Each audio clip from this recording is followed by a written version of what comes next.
to Deep Sleep Stories.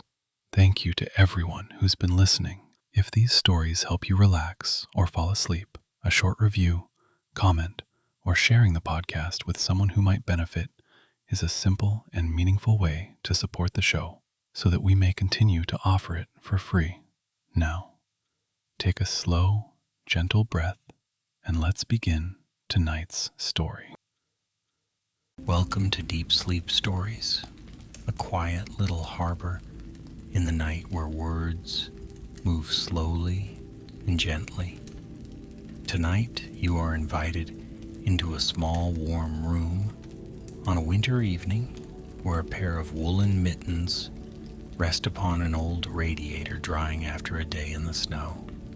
Let yourself arrive here. Notice where your body is resting. Feel the support beneath you, holding you steady and kind. There is nothing you must do and nowhere you must go. This time is only for drifting, only for softening. Take a slow breath in through your nose, as if you were breathing in the faint, clean scent of snow and wool. Hold that breath for a quiet heartbeat, then let it fall out in an easy exhale. Feel your shoulders release. Feel the back of your neck ease. Again, gently breathe in. And this time imagine warmth spreading in your chest, like the glow of a lamplight in a dark room. Let the exhale carry away the weight of the day. In your mind, begin to see the room. A shaded lamp casts a pool of golden light. Wooden floors, smooth with age, creak softly now and then. An old clock ticks on a shelf, unhurried and steady. Beneath the window, an iron radiator hums with warmth, its paint worn smooth by years of winters. On its rounded bars, a pair of mittens lies draped, soft and striped in blue and gray, a faint curl of steam rising from their damp wool. Outside the window, snow is falling. Flakes drift down in lazy spirals, catching the lamplight and dissolving against the glass. The world is quiet, the house is warm. As you breathe more slowly, more comfortably, the day loosens its hold on you like a coat slipping from your shoulders. The room grows clearer and the story settles gently into place. In a small brick house at the end of a narrow street lived a person named Ellen. The town around them was old and calm, with roofs that leaned toward one another and trees that had watched many winters come and go. When snow fell, the whole town seemed to hush, as if listening to the soft patter of flakes upon tile and stone. Ellen loved these winter evenings. They loved the way footsteps sounded muted on snowy pavements, the way lamplight blurred into halos, the way breath turned visible, a little cloud of proof that they were here, alive and moving through the cold. On this particular day, the snow had begun in the morning and had never quite stopped. Ellen had wrapped themselves in a wool coat and wrapped a scarf snugly around their neck.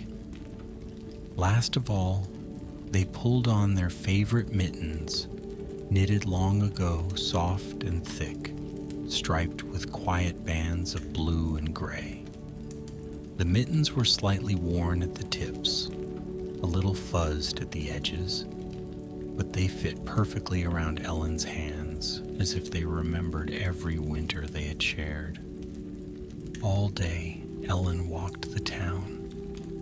They followed narrow paths between low brick walls, powdered with snow. They paused on corners to watch children rolling small snowballs that would someday perhaps become snow people. They brushed snow from the railings of bridges, from the backs of benches, from the delicate black lace of iron fences. Whenever Ellen reached out, the Mittens reached out with them, catching the fine dust of snow, holding it for a moment before it melted into dampness. By late afternoon, the sky deepened into a tender blue-gray. Lights began to blink on in windows and behind curtains. A soft, familiar tiredness settled into Ellen's limbs, the kind that comes after a day outdoors, breathing air that tastes faintly of snowflakes. Their mittens felt heavy now, saturated with melted snow, the wool cool and a little stiff. It was time to go home. Ellen's house waited at the far end of the street, its steep roof lined with a gentle fringe of icicles. The front steps were narrow and lit by a small lantern beside the door. As Ellen climbed the steps, each one gave a soft, welcoming creak. They brushed snow from their coat, stamped their boots lightly, and turned the key in the lock. Inside, the air met them with a soft, embracing warmth. The small front room smelled faintly of beeswax, old paper, and a whisper of tea. A lamp cast a circle of light over an armchair and a low wooden table. Under the window, the iron radiator gave a little clank and a sigh, as if pleased to see Ellen again. With practiced movements, Ellen unwrapped their scarf, hung up their coat, and unzipped their boots. Lastly, they tugged off the mittens. They were heavier now than when the day began, their colors darkened by moisture, their wool smelling faintly of snow and city air.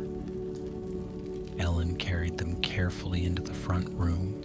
They ran their thumb along one cuff, smoothing a little frayed edge. Then with gentle hands, they spread the mittens across the curved bars of the radiator. Each finger was laid out, slightly bent, so that the warmth could reach every stitch.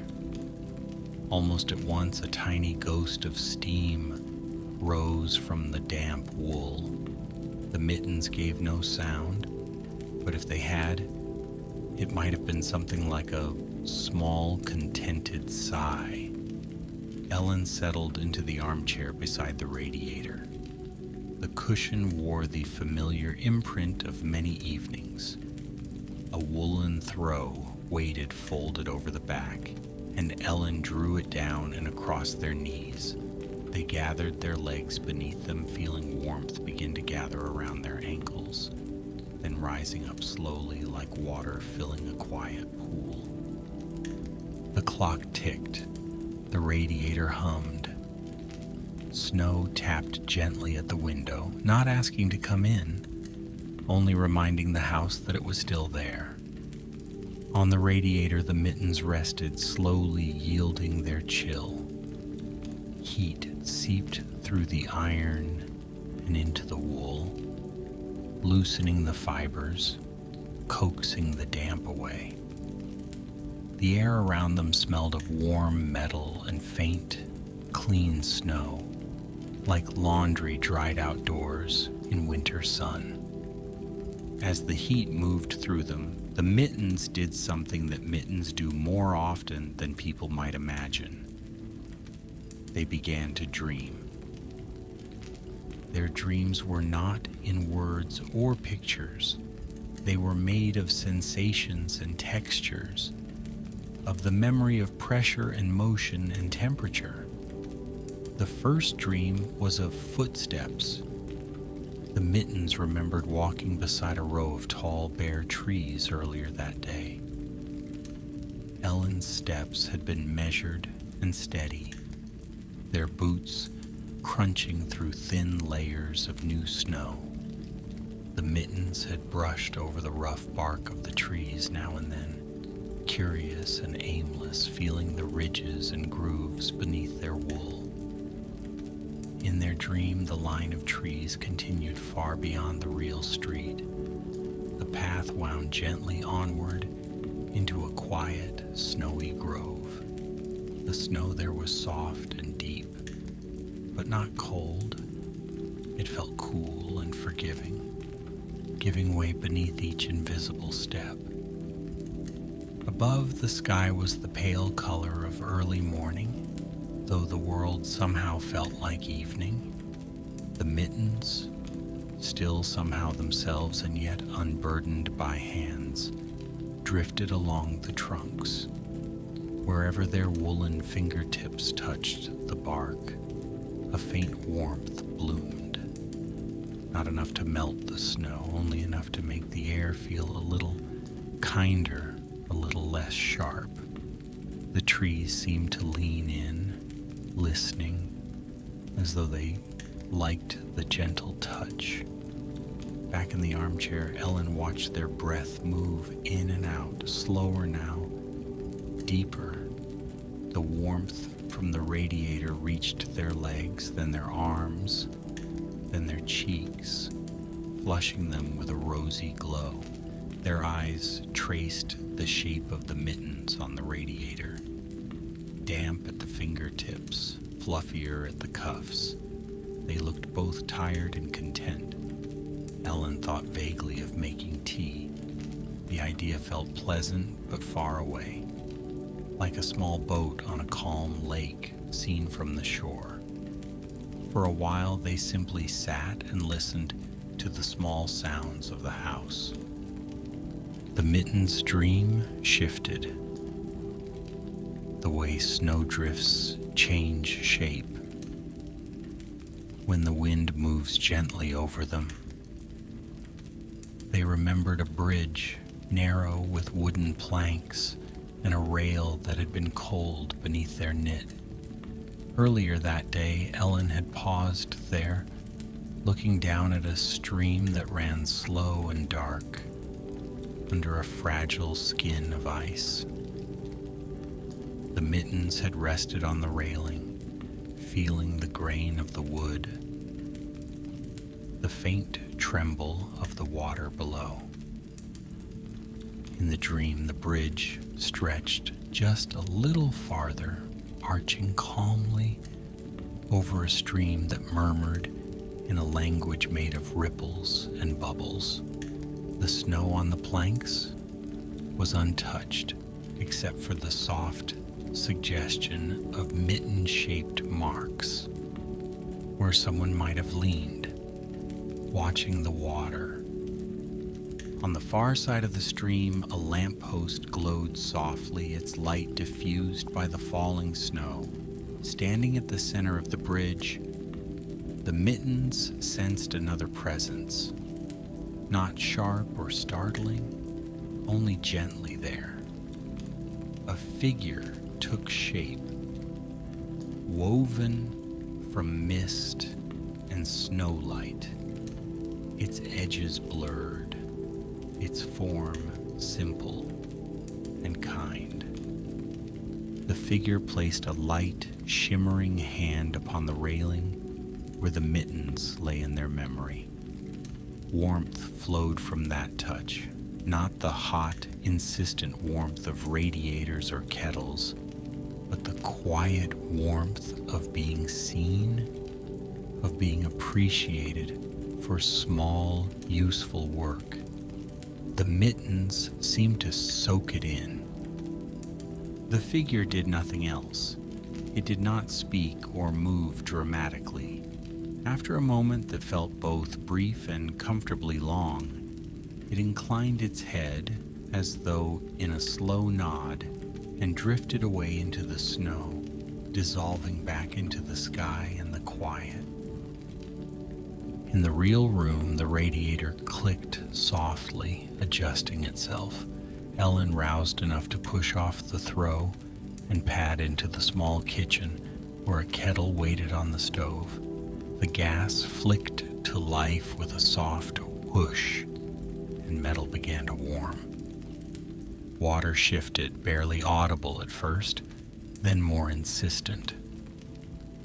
While the kettle heated, the front room grew a little dimmer. Outside, the sky had deepened into a full winter evening, blue sliding into velvet. More lights flicked on along the street, each window a small yellow square, each doorway a gentle pool of glow. The Mittens lay quietly on the radiator, their dreams continuing in slow, harmless spirals. They wandered now through a memory not of this day, but of another winter altogether. They remembered a garden touched with frost. The ground had been crisp and white in the early morning, and Ellen, wrapped in a coat and woolen hat, had stepped out to see how the plants were sleeping through the cold months. The Mittens had brushed delicate crystals from the edges of leaves, leaving small trails through the frost. In their dream, that frost-tinged garden unfolded into a small, silver world. Every blade of grass glittered softly, holding a bead of starlight at its tip. The bare branches of shrubs crackled faintly, not with cold, but with the quiet energy of rest. At the center of the garden stood a simple iron lantern on a post, its glass panels fogged with a thin, beautiful film. Inside the lantern, a gentle light burned. It did not flicker, it did not flare. It simply glowed, steady and patient, like the feeling of coming home to a room where someone has turned on the lamp just for you. The Mittens drifted closer in their quiet, sensing that this light belonged to the same kind presence that had stood on the bridge. Again, the warmth was subtle, barely enough to register against the coolness of the frost. Yet it reached right into the center of their woolen selves, soothing every place where the day's cold had once crept in. By the time the kettle began to whistle, the garden of frost had faded to a soft, silver haze at the back of the Mittens' awareness, like a pleasant memory, carried but not clung to. Ellen poured hot water over a spoonful of loose leaves in a strainer, watching the clear water swirl into amber. The scent of chamomile and honey rose into the air, curling gently down the hallway and into the front room. It wrapped around the radiator's warmth, around the Mittens, around the chair. Holding the mug carefully in both hands, Ellen returned to the armchair. They sat, leaned back, and tucked the throw once more over their knees. The first sip of tea seemed to spread through their body, the way the radiator's heat spread through the room, slowly and thoroughly. They looked again at the Mittens, now much less damp. Their stripes had returned to their usual soft shades. A drop of water clung to one seam, catching the lamplight. Ellen felt a small, unreasonable affection for these simple objects that had kept their hands warm in so many winters. They reached out and lightly brushed one mitten with their fingertips, careful not to disturb its rest. The Mittens' dreams eased toward stillness. They had walked their paths through snowy groves and frost gardens, had stood on bridges over gentle streams. Now warmed clear through, they let those scenes settle like snowflakes lying down on the earth. Outside, the snow continued to fall, slower now, flakes larger and lazier. The street had grown quieter still, Footprints from earlier were filling in, edges softening, as if the day itself were being gently tucked under a blanket. Ellen finished their tea and set the empty mug on the table. A comfortable heaviness had settled behind their eyes and in their limbs. They stretched once, slowly, feeling vertebrae align, then folded the throw and placed it neatly back on the chair. The mittens, warm and dry, were lifted gently from the radiator. Ellen turned them over in their hands. They felt pliant and soft, with just a hint of lingering heat in their seams. For a moment, Ellen pressed them to their chest, as though hugging an old friend, then laid them carefully on the table beside the armchair, ready for tomorrow. Around them, the house waited. The lamp shone quietly. The clock ticked. The radiator hummed just a shade lower now, as if it too were preparing to sleep. Ellen moved through their small evening rituals, rinsing the mug, dimming the lights, checking that the door was locked, the stove off, the curtains drawn. Each little task was familiar and simple, like steps in a slow, calming dance. The house responded with small creaks and sighs, wood settling, pipes adjusting, everything finding its place for the night. At last they entered the bedroom, where a neatly made bed stood under the slope of the roof.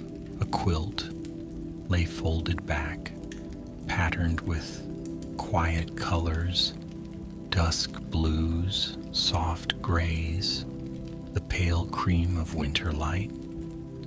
Ellen changed into warm pajamas and slipped beneath the covers, pulling them up around their shoulders. The mattress accepted their weight. The pillow cupped the shape of their head. From the other room came a faint, steady hum and the almost silent tick of the clock, wrapped in distance and walls. Outside, snow tapped gently at the roof and slid down the skylight in long, slow streaks. Ellen's breathing joined the night's rhythm. In,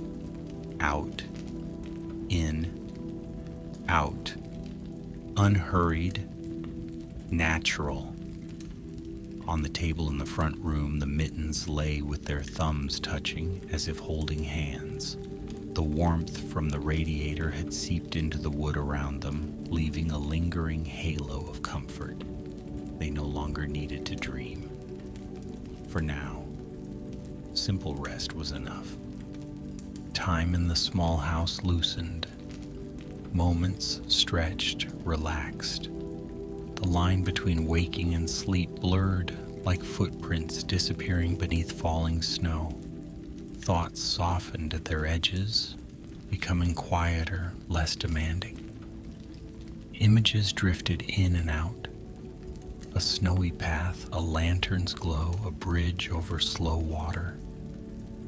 If a dream came to Ellen, it might have felt like walking once more through that silver frost garden, mittens snug on their hands, lantern light ahead.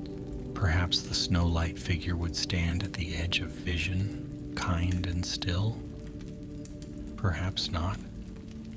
It did not matter. Whatever drifted through their mind would be gentle, unhurried, easily forgotten by morning. What mattered was the feeling that wrapped itself around them, the sense of a safe, small house on a snowy night, a radiator humming steadily, mittens resting warm and ready for tomorrow, the quiet relief of being indoors while the world outside lies under its soft, white blanket. The town outside the window settled even deeper into silence. A late bus sighed past, chains whispering on its tires, then disappeared. Far away, a dog barked once, twice, then grew quiet. Streetlights watched over empty pavements. Snow piled softly on branches and railings and sleeping rooftops. Inside, darkness folded gently around familiar shapes. Chair, table, bookshelf, radiator, mittens. Each object knew its place. Each shadow was kind and known. The air was neither too hot nor too cold, but pleasantly warm, tinged with the faint smell of wool and tea and old wood. The clock ticked on, but there was no sense of hurry in its sound. Each second was allowed to arrive, to exist, and then to pass, without fanfare. Ellen's breath kept time with it, rising and falling, rising and falling. Sleep deepened like snow settling. It filled the small spaces between thoughts, then the larger spaces, then moved gently into every corner of the mind. Muscles slackened, hands loosened, the brow smoothed. The whole body became heavier and softer, held easily by the bed, by the house, by the night. In the front room, the radiator purred like a distant, contented animal. The mittens rested, folded softly into themselves. Outside, the snow went on falling, but more quietly, as if even the clouds were beginning to doze. There was nothing to solve, nothing to remember, nothing to plan. Only this warm, still night in a small brick house, with mittens on the radiator, a quilt on the bed, and gentle breath moving in and out in the dark. The house breathed. The night held watch. Warmth wrapped itself around stillness and did not let go. And as everything grew softer and quieter, the world outside slipped away to a comfortable distance, leaving only the gentle quiet of the room, the easy rhythm of breath, and the deep, simple safety of rest. Good night, dear traveler. Sleep well